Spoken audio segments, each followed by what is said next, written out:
เขานัดไว้4 โมง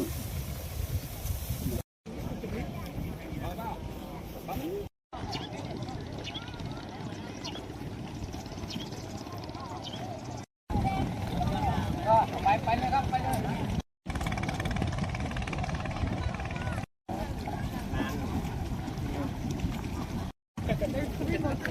ใช่เลยแม่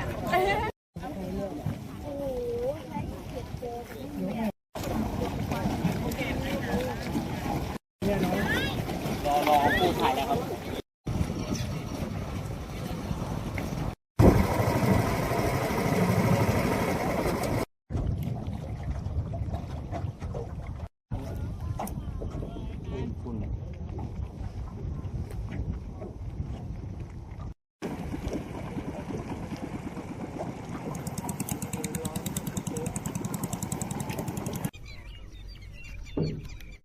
พี่ใหญ่งายาวเฟ้ยเนี่ย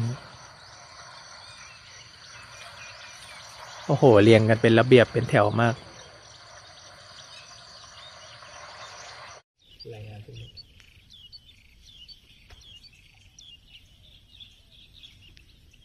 ตัวหนึ่ง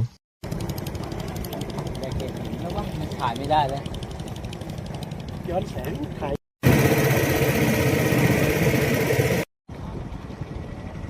ต้องมีข้างหน้ายืนแล้วก็ถ่ายข้างล่างเลยได้ถ้าแบบตัว